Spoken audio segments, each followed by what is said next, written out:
Hello everybody, it's your girl Asia from Run Race Fangirl channel. Welcome back to my channel. Welcome back to another episode of a Degrassi deep dive episode. Um Episodes today that we're going to be deep diving are from season 12, episodes 39 and 40, which are the Time of My Life part 1 and part 2. And then from season 11, we're going to be deep diving episodes I don't know why I can talk. We're going to be deep diving season 11 episodes, which are episode 1 and 2, which are Boom Boom Pow Pow, part 1 and part 2. And then we're going to also be talking about episode 5, which is, I really can't pronounce this word right. I think it's called idiot something. Idiocy or some shit like that. So we finna go ahead and jump right into it. They're gonna be splits though. I'm not gonna be talking about all this in one big ass episode. They're gonna be splits. So in case I might have made it sound like I'm gonna be doing all in one big video, I'm not. The first episodes we're gonna be deep diving are from season 12 because I feel like them episodes were way more boring than season 11's episodes. So the finales for season 12, which are episodes 39 and 40, are the prom episodes for the senior class / graduation. It's really not a whole lot to talk about in here because these episodes outside of Eli and Claire, find out that she might have cancer is the only thing that matters.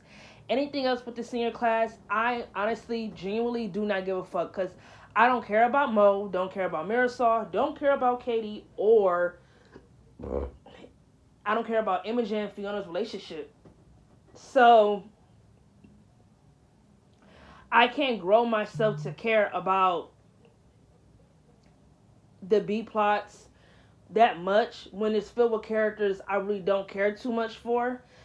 The only thing I would say is that for the B plot, as far as it being concerned when it comes to Fiona and Imogen's relationship, I am 100% going to back Imogen up, and I'm only going to say this is because as my boyfriend or girlfriend, you cannot sit there and make a bunch of promises and say, we're going to be doing this next year, we're going to be doing this next year, and then the second you get a better offer to do what you want to do for a living, you kind of just forget all the promises you made. If you know you can't keep promises, don't fucking make them. And I feel like Fiona wasn't looking at it as that.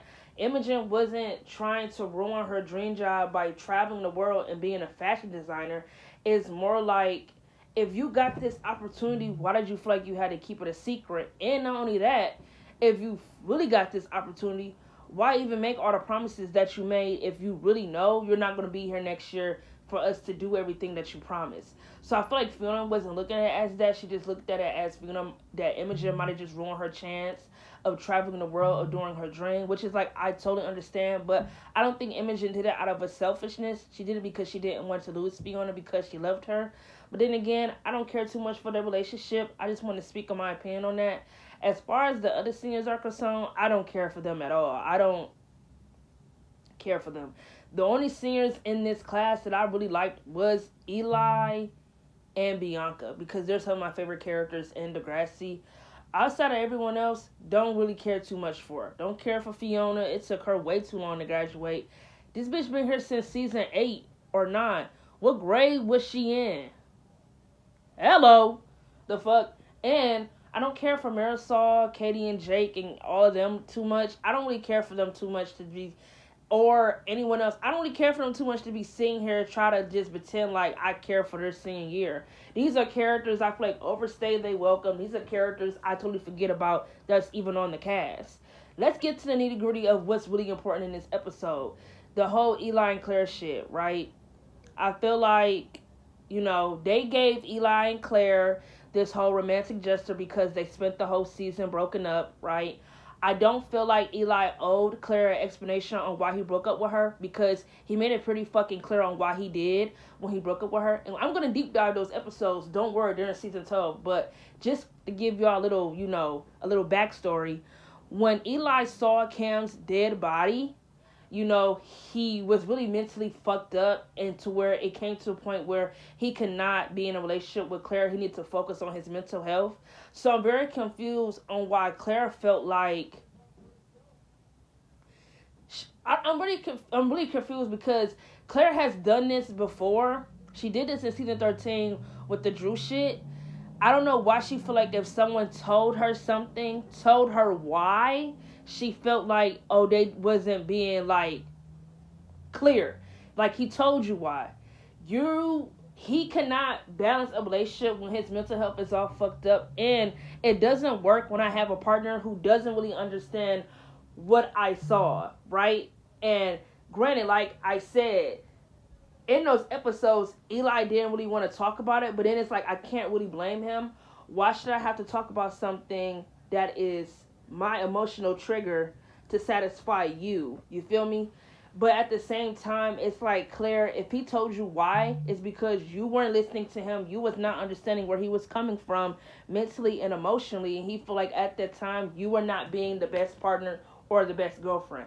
Except you reworded what he told you and went off and ran off to Allie and made it seem like that Eli was being selfish, and then she told the same thing to Jenna. Bitch, that is not what he told you at all. I don't even know why when she was crying he felt like he owed her an explanation. I don't know. I'm thinking like, Eli, why are you even talking? Why even open your mouth and feel like you owe her somewhat of an explanation when it's like you really fucking don't? Because at the end of the day, you were pretty fucking clear on why you couldn't be in a relationship with her at the time. He tells Claire that, you know, right after graduation, he has to go to New York because he has to film the movie for his college.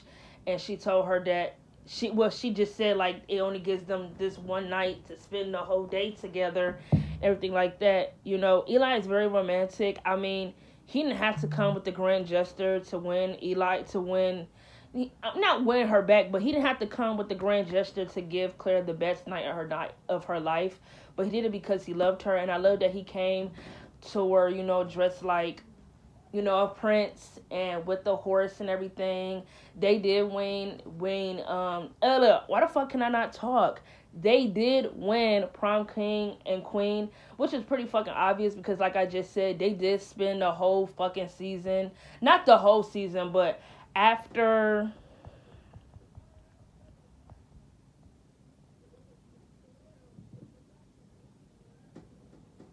They broke up in episode 34, so they pretty much was broken up for like literally the second half of this season.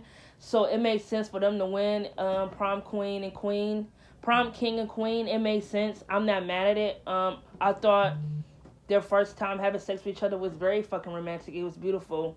But let's talk about the big elephant in the room.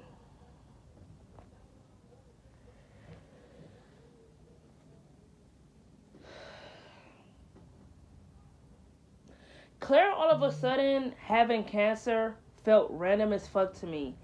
It's like the writers really wanted to give her everything underneath the sun, because I found it really fucking ridiculous that they just had her have like, oh, she's gonna have cancer in the next season. That always felt random to me, and it never really was a good storyline. Like, it's one of those Degrassi storylines that's really fucking forgotten about. It's not really all that interesting. It's like, why? They really was hell-bent on giving her every fucking storyline underneath the goddamn sun to where it was just fucking ridiculous. And then, how can she sit there and say, Eli, you keep secrets, and except, and then you don't even tell him that you went to the doctors to get a MIR scan to see if you might have cancer. You didn't tell him that they had to run tests. You didn't even tell him. Instead, you waited till he went off to college, and then you called him on the phone and said, blaza, blaza, and then told him to come down there when you needed him when you had cancer in season 13, which is one of my favorite scenes with them, by the way, when she called him and told him she needed him, and he was already at the hospital. Fuck, he already booked the plane and came. Eli was that nigga. He was that man. Like, I love that moment. It's like, that just don't make sense to me. Like, I always feel like Claire having cancer always felt random to me. Always felt random. It's like the writer's mission, their duty, their dignity, their integrity was to give this bitch every storyline underneath the motherfucking sun. It's just like, why? Well, let's be real. After her sexual harassment storyline this season, Claire really didn't do anything after that. She was just with Eli, and then they had her run for president. She lost that to Drew. So I feel like they might have just gave her cancer because after the whole, losing president or the sexual harassment story, they gave her nothing, so they wanted to give her something for the next season. But it's like once you watch season 13 and you watch that second half, you totally. I mean, when you get done watching the first half, you kind of forget that she even had cancer because they don't really talk about it until season 14. It's like you just really forget. Like, I don't know.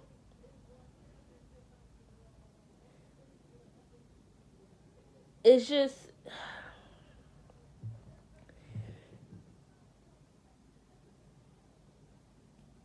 it just feel like that.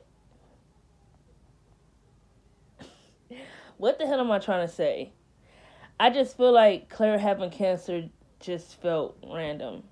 Even to this day, even after watching this show as many times as I have, it feels very, very random because it just don't make sense. Like,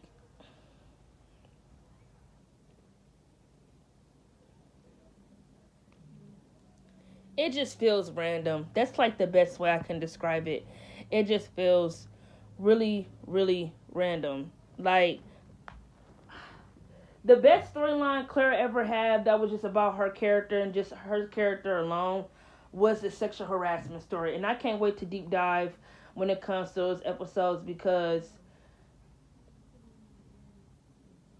that was like the greatest storyline she had as individually as her own character, in my opinion. But her just automatically out of the blue just getting cancer just never felt right to me. Like it always felt random as fuck to me. And I'm gonna always keep it 100 when it comes to that because it always felt random to me. Not gonna cap, but that's really all I gotta say when it comes to this review. When it comes to these episodes are really low key boring. To the point where I didn't really remember them. I probably don't really watch them as much when I would go back and rewatch season 12. Or when I watched the season, I probably didn't pay too much attention because, like I said, they did focus on characters I didn't really care too much about. But these episodes, I'm gonna give it 5 out of 10. And I'm only giving it a 5 because I loved the whole Eli and Claire, Renee, they whole getting back together and their first time having sex. I thought everything was beautiful and romantic, but outside of that, nothing else really fucking matters. Nothing. No one else really mattered outside of them. So that's all we gotta say for this review. Catch you guys in my next one.